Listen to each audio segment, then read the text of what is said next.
आइए देखते हैं देश से जुड़ी 20 बड़ी खबरें देश 2020 में। बिहार में सुपौल के बेलापट्टी में बड़ा नाव हादसा। बिंग आधार में नाव पलटने से एक महिला की मौत, 4 लापता। नाव में 13 लोग थे सवार, जिनमें से 8 लोगों का रेस्क्यू किया। लापता लोगों की तलाश का काम अभी जारी। पश्चिम बंगाल में भारी बारिश की वजह से आज और कल बंद रहेंगे सभी शैक्षणिक संस्थान। समय से पहले सरकार ने किया दुर्गा पूजा की छुट्टियों का ऐलान। कोलकाता में भारी बारिश का कहर, 9 लोगों की मौत हुई, 7 लोगों की करंट लगने से जान गई तो 2 की डूबने से मौत हुई। कोलकाता में बारिश से यातायात प्रभावित, 31 फ्लाइट्स कैंसिल, 42 को करना पड़ा डाइवर्ट। ट्रेन की पटरियां पानी में डूबी, मेट्रो लाइन भी प्रभावित हुई। पश्चिम बंगाल में नेता प्रतिपक्ष शुवेंदु अधिकारी ने कोलकाता में बारिश से मची तबाही के लिए ममता सरकार को ठहराया जिम्मेदार। कहा, मौसम विभाग की चेतावनी के बावजूद भी नहीं किए गए बचाव के उपाय। शुवेंदु अधिकारी ने बारिश से हुई मौत के लिए सीईएससी के चेयरमैन, कोलकाता के मेयर और पुलिस कमिश्नर पर एफआईआर दर्ज करने की मांग की। कहा, मारे गए लोगों के परिवार को 1-1 करोड़ का मुआवजा और नौकरी दी जानी चाहिए। बिहार के जहानाबाद में आकाशीय बिजली गिरने से छात्र की मौत, छात्र को अस्पताल में भर्ती कराया गया, डॉक्टर्स ने मृत घोषित किया। हिमाचल के पांवटा साहिब में यमुना नदी में 3 लोग बहे, नहाने के लिए नदी में उतरे थे तीनों। नासिक में गोदावरी नदी का जलस्तर बढ़ा, कई ऐतिहासिक मंदिर और घाट जलमग्न हुए। महाराष्ट्र के सीएम देवेंद्र फडणवीस का किसानों को भरोसा, बारिश बाढ़ से प्रभावित किसानों को तुरंत दिया जाएगा मुआवजा। शारदीय नवरात्र का तीसरा दिन आज, देवी के तीसरे स्वरूप चंद्रघंटा की आज हो रही है पूजा अर्चना। गृहमंत्री अमित शाह ने गांधीनगर में नवरात्रि के मौके पर पूजा की। बहुचर माता मंदिर में परिवार के साथ देवी की आरती उतारी। गृहमंत्री अमित शाह गांधीनगर के सैफरन गरबा कार्यक्रम में भी शामिल हुए। हजारों की संख्या में लोगों ने गरबा में हिस्सा लिया। गुजरात के राजकोट में नवरात्रि के मौके पर प्राचीन गरबे का आयोजन, भारी संख्या में गरबा देखने पहुंचे लोग, गाने की धुन पर झूमते रहे कलाकार। नवरात्रि में गुजरात के अहमदाबाद में गरबा का आयोजन, गरबा के दौरान कई झांकियां दिखाई गई, लोग जमकर मस्ती करते भी नजर आए। हैदराबाद में डांडिया का आयोजन, भारी संख्या में डांडिया खेलने लोग पहुंचे। डांडिया के दौरान पंडाल में सुरक्षा के पुख्ता इंतजाम नजर आए। लोगों को पहले तिलक लगाकर डांडिया में एंट्री दी गई। गरबा में किसी गैर सनातनी को नहीं मिलेगी एंट्री, जयपुर के हवा महल से बीजेपी विधायक बाल मुकुंद का बयान। दादा साहेब फाल्के अवार्ड से सम्मानित मलयालम सुपरस्टार मोहनलाल, शाहरुख खान को फिल्म जवान के लिए बेस्ट एक्टर का अवार्ड नेशनल कैटेगरी में मिला। Vikrant Massey film 12th fail के लिए बेस्ट एक्टर के अवार्ड से सम्मानित हुए। रानी मुखर्जी को मिसेस चैटर्जी वर्सेस नॉर्वे के लिए बेस्ट एक्ट्रेस का अवार्ड मिला। आइए देखते हैं उत्तर प्रदेश की 20 बड़ी खबरें यूपी 2020 में। यूपी के सीएम योगी आदित्यनाथ का बड़ा बयान। कहा, विदेशी हमले से पहले 12वीं सदी तक हिंदुओं की आबादी 60 करोड़ थी, 900 साल में घटकर 1947 में आजादी के वक्त 30 करोड़ रह गई। सीएम योगी ने बिना नाम लिए विपक्ष पर हमला किया। कहा, आज भी कुछ लोग विदेशी मानसिकता के साथ काम कर रहे हैं, ऐसी मानसिकता वाले देश और समाज को बांट रहे हैं। विरोधियों पर योगी आदित्यनाथ का हमला। कहा, जाति भाषा के आधार पर देश को बांटा जा रहा है, कुछ लोग स्वदेशी अभियान में अड़ंगा डाल रहे हैं, ये गुलामी की मानसिकता का प्रतीक है। सीएम योगी ने आत्मनिर्भर भारत स्वदेशी संकल्प कार्यक्रम में पीएम मोदी के स्वदेशी के नारे पर जोर देते हुए कहा, हमें भारतीय श्रमिकों की बनाई हर चीज को बढ़ावा देना चाहिए। बीएसपी में शामिल होने की खबरों को आजम खान ने खारिज करते हुए कहा, केवल वही लोग बता सकते हैं जो अटकलें लगा रहे हैं। आजम खान की रिहाई पर अखिलेश यादव ने खुशी जताई। कहा, उन्हें झूठे मुकदमों में फंसाया गया। अखिलेश यादव के बयान पर बीजेपी हमलावर। संबित पात्रा ने सपा पर आरोपियों को सपोर्ट करने का आरोप लगाया। कहा, जनता सब जानती है, इनके मंसूबे कामयाब नहीं होने देंगे। अखिलेश यादव के बयान पर यूपी के मंत्री दयाशंकर सिंह का तंज। कहा, आजम खान के मुकदमे तभी वापस लेंगे जब उनकी सरकार आएगी और ऐसा होगा नहीं। बीजेपी सांसद रवि किशन ने भी अखिलेश पर निशाना साधते हुए कहा, उत्तर प्रदेश की जनता जंगल राज, गुंडा राज, बाहुबली राज को फिर नहीं देखना चाहती।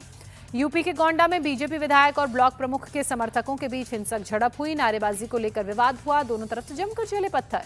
मारपीट में दोनों तरफ से 6 लोग घायल हुए, घायलों को अस्पताल में भर्ती कराया गया। हंगामे के बीच मौके पर पहुंची पुलिस ने बिगड़े हालात पर काबू पाया। यूपी में पहली बार महिला पुलिस ने एनकाउंटर किया। गाजियाबाद में लूट और चोरी, आरोपी के पैर में गोली मारी। यूपी के अलीगढ़ में दर्दनाक सड़क हादसा, नेशनल हाईवे पर कार और मिनी बस की भीषण टक्कर के बाद आग लगी, मासूम समेत 4 लोग जिंदा जले। देवरिया में बदहाल सड़क से नाराज बीजेपी नेता अरुण लार कीचड़ में लेटकर जताया विरोध, प्रशासन ने तुरंत रिपेयरिंग का काम शुरू किया। बरेली में बाइक सवार लड़कों की गुंडाई, ट्रक ड्राइवर को बेल्टों से पीटा। बरेली नैनीताल हाईवे की घटना। यूपी के हमीरपुर में किडनैपर्स के साथ पुलिस की मुठभेड़, एक आरोपी का हाफ एनकाउंटर किया, 2 आरोपी मौके से फरार। यूपी के बहराइच में भेड़िए का आतंक, लगातार गांव वालों पर भेड़ियों का हमला, 4 दिन में भेड़िए ने 2 बच्चों पर हमला किया। 25 सितंबर से शुरू होगा UP international trade show. DGP Rajiv Krishna ने सुरक्षा व्यवस्था की समीक्षा की। अयोध्या में नवरात्रि के तीसरे दिन मां चंद्रघंटा की हो रही पूजा अर्चना। बड़ी देवकाली मंदिर में माता के दर्शन के लिए भारी संख्या में भक्त पहुंचे। वाराणसी की सेंट्रल जेल में रामलीला का आयोजन। गंभीर आरोपों में लंबी सजा काट रहे कैदी निभा रहे हैं रामायण के अलग अलग किरदार। बिहार की बड़ी खबरों के लिए आइए देखते हैं बिहार 2020। बिहार विधानसभा चुनाव से पहले एक्शन में कांग्रेस। पटना में कांग्रेस वर्किंग कमेटी की आज बैठक। पार्टी अध्यक्ष मल्लिकार्जुन खड़गे, सोनिया गांधी और राहुल समेत 170 सदस्य होंगे शामिल। पटना के सदाकत आश्रम में सुबह 10 बजे कांग्रेस वर्किंग कमेटी की बैठक होगी। 1940 के बाद पहली बार बिहार में हो रही है कांग्रेस वर्किंग कमेटी की बैठक। सीडब्ल्यूसी की बैठक में देश के साथ साथ बिहार चुनाव पर भी मंथन होगा। एसआईआर और वोट चोरी के मुद्दे पर चर्चा। बीजेपी को घेरने का भी बनेगा प्लान। कांग्रेस महासचिव ने कहा, बैठक का एजेंडा बिल्कुल साफ है। बिहार चुनाव की रणनीति बनेगी। वोट चोरी सहित देश के अहम मुद्दों पर चर्चा होगी। कांग्रेस की सीडब्ल्यूसी बैठक पर पूर्णिया सांसद पप्पू यादव का बयान। कहा, बिहार की धरती से देश को संदेश देगी कांग्रेस। कांग्रेस नेता रणदीप सुरजेवाला ने कहा, बिहार में हमेशा नए इतिहास की रचना हुई है। सीडब्ल्यूसी इस बार जो नीतिगत और सैद्धांतिक फैसले लेगी वो दूरगामी साबित होंगे। बीजेपी नेता शहनवाज हुसैन का कांग्रेस पर तंज। कहा, दिल्ली में सीडब्ल्यूसी की बैठक हुई तब 0 सीट आई। बिहार में अब यही हाल होगा। खाता भी नहीं खोल पाएगी कांग्रेस। सीडब्ल्यूसी की बैठक पर डिप्टी सीएम सम्राट चौधरी का अटैक। कहा, बिहार चुनाव को देखते हुए कर रहे हैं मीटिंग। 55 साल तक इन्होंने देश को लूटा। कांग्रेस वर्किंग कमेटी की बैठक के बाद होटल चाणक्य में शाम 4 बजे महागठबंधन की मीटिंग होगी। राहुल गांधी, तेजस्वी यादव मौजूद रहेंगे। सीट शेयरिंग सहित कई अहम मुद्दों पर चर्चा संभव। बिहार चुनाव से पहले सीपीआई एमएल सचिव दीपांकर भट्टाचार्य ने आरजेडी की टेंशन बढ़ाई। महागठबंधन में 40 सीटों की मांग की। पिछले चुनाव के स्ट्राइक रेट का हवाला दिया। कांग्रेस महासचिव प्रियंका गांधी हर घर अधिकार रैली से बिहार में अपने चुनाव प्रचार की शुरुआत करेंगी। 26 सितंबर को मोतिहारी में करेंगी रैली। बिहार चुनाव में ओवैसी की सीधी एंट्री।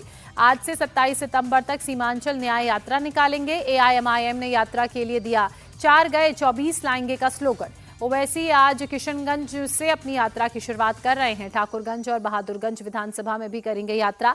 4 दिन सीमांचल की 24 में से 13 विधानसभा सीटों को कवर करेंगे। ओवैसी की सीमांचल न्याय यात्रा पर बीजेपी सांसद गिरिराज सिंह का हमला। राहुल और तेजस्वी ने की घुसपैठियों को बचाने के लिए यात्रा। ओवैसी बांग्लादेशियों को बचाने आ रहे हैं। बिहार में सीएम नीतीश कुमार आज सुबह 11 बजे कैमूर में भभुआ का करेंगे दौरा। 80 करोड़ की 178 योजनाओं का शिलान्यास और उद्घाटन का कार्यक्रम। जनसुराज पार्टी बिहार के मुस्लिम समुदाय को जोड़ने में जुटी। प्रशांत किशोर आज गयाजी में मुस्लिम बुद्धिजीवियों से संवाद करेंगे। चेरकी बाजार के रॉयल पैलेस में शाम 6 बजे संवाद का ये कार्यक्रम होगा। प्रशांत किशोर का मंत्री अशोक चौधरी ने मानहानि का उन्हें नोटिस भेजा। 200 करोड़ की संपत्ति खरीदने के आरोपों पर 100 करोड़ का मुआवजा या माफी मांगने की मांग। चुनाव से पहले बिहार की महिलाओं की पीएम मोदी महिलाओं को सौगात देंगे। 26 सितंबर को 75 लाख महिलाओं के खाते में 10-10 हजार रुपए ट्रांसफर करेंगे पीएम। मुख्यमंत्री महिला रोजगार योजना की पहली किश्त जारी होगी। कार्यक्रम में सीएम नीतीश कुमार होंगे मुख्य अतिथि।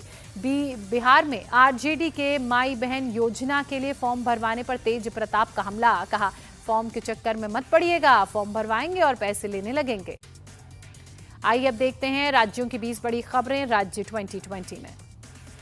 गुजरात के सूरत में मामूली विवाद में 2 लड़कों की पिटाई। आरोपियों ने बैट से हमला किया। लड़कों ने बैट से 8 बार वार किया। हमले में दोनों लड़के घायल। बाइक पर जा रहे दोनों लड़कों पर अचानक सामने से बैट से हमला किया गया। सड़क पर भीड़ बढ़ने पर लड़कों ने पीटना छोड़ा। पुलिस सीसीटीवी के आधार पर अब आरोपियों की तलाश में जुटी। मुंबई के चारकोप में कारोबार में विवाद में बेटे ने पिता की हत्या की, सुपारी दी। पुलिस ने बेटे हामिद सैयद सहित 3 आरोपियों को गिरफ्तार किया। एक आरोपी फरार। हामिद ने अपने दोस्त शानू चौधरी के साथ मिलकर पिता अयूब सैयद की हत्या की साजिश रची। मोहम्मद इस्लाम नाम के सुपारी किलर को 6.5 लाख की सुपारी दी। भोपाल मेमोरियल हॉस्पिटल में नर्सिंग की फर्स्ट ईयर की छात्रा की बीमारी से मौत। छात्राओं का फूटा गुस्सा, प्रबंधन पर लापरवाही का लगाया आरोप। छात्राओं ने डायरेक्टर को तुरंत हटाने और छात्रा की मौत की निष्पक्ष जांच की मांग की। कहा, प्रबंधन अपनी गलतियों को छिपाने की कोशिश कर रहा है। मध्य प्रदेश के इंदौर में सोमवार की रात भरभरा कर गिरी 3 मंजिला इमारत। हादसे का सीसीटीवी फुटेज सामने आया। 2 लोगों की मौत हुई, 11 घायल। उत्तराखंड में यूके एसएससी पेपर लीक मामले में बड़ा एक्शन। पेपर लीक का मास्टरमाइंड खालिद मलिक हरिद्वार से गिरफ्तार। आरोपी की बहन पहले ही हो चुकी है गिरफ्तार।